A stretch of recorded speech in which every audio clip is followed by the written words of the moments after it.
Vous avez sans doute entendu parler de ce qu'on appelle le couple maire-préfet. Ça veut dire que pour monter un projet, pour monter des projets, c'est un binôme entre l'État, les services de l'État et les services des collectivités locales et les services de la mairie.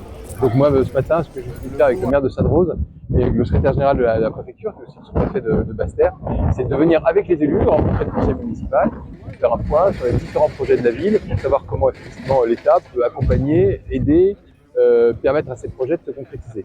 C'est pas l'État qui fait tout, les collectivités ont des compétences importantes, des responsabilités importantes, ce sont les élus qui sont au contact de nos concitoyens, qui sont en charge de nos concitoyens. Et donc le rôle des services de l'État, c'est de venir effectivement appuyer les élus dans leur mission, que je salue, voilà. Et donc on fait avec le maire un tour des différents projets de la commune sur lesquels effectivement les services de l'État et l'appui du préfet peut être utile. Alors oui, nous avons voté à la fin de l'année pour un projet gigantesque que la ville de Sainte-Rose va porter, qui est sur le village de la famille. Le village de la famille sera composé d'une maison multi-accueil, d'une ludopètre, d'un lab, d'une maison de la parentalité et bien sûr d'un centre de loisirs pour permettre à nos enfants de connaître la mer, de s'habituer avec la mer et aussi de partir en vacances. En Guadeloupe, ça nous manque des infrastructures pour permettre à nos familles d'être bien encadrées, pour permettre à nos enfants d'être accueillis dans des conditions qualitatives et quantitatives.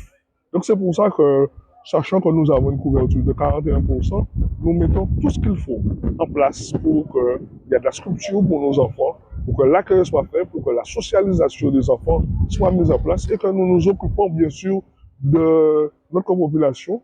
Nous avons lancé il y a de ça un mois le label AVIP et je sais que cette crèche-là aura ce label qui va permettre l'insertion des parents, hein, puisque c'est indispensable que nos jeunes parents, mais plus précisément, puissent être insérés dans la société et avoir cette possibilité, bien sûr, d'aller en formation et des enfants qui passent, bien sûr, par les crèches et ce village qui va mettre en place pour créer les futurs dirigeants de ce pays. Le préfet vient nous visiter à Sainte-Rose, donc qu'on puisse le sensibiliser sur les problématiques qui sont les nôtres dans notre commune, et puis l'occasion pour lui de découvrir cette ville pilote du Nord Basse-Terre.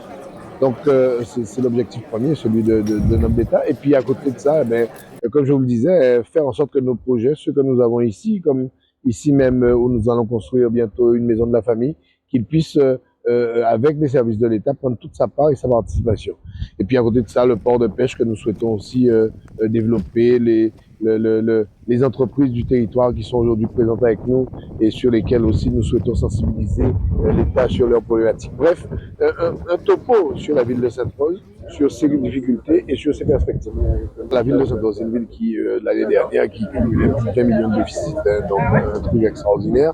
Aujourd'hui, nous sommes en train de nous en sortir, puisque la ville aujourd'hui est autour des 7 millions de déficits, soit 13 millions de moins.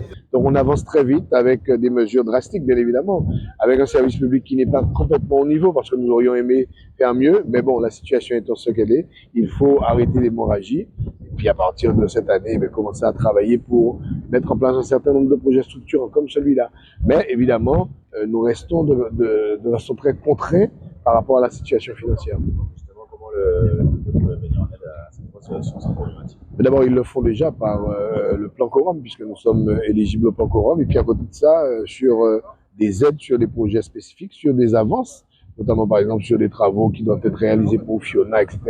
Bref, l'État est un partenaire extrêmement important dans la vie de la collectivité et c'est pour ça que nous cherchons à avoir des rapports extrêmement cordiaux avec eux pour faire en sorte que les dossiers avancent de même pas.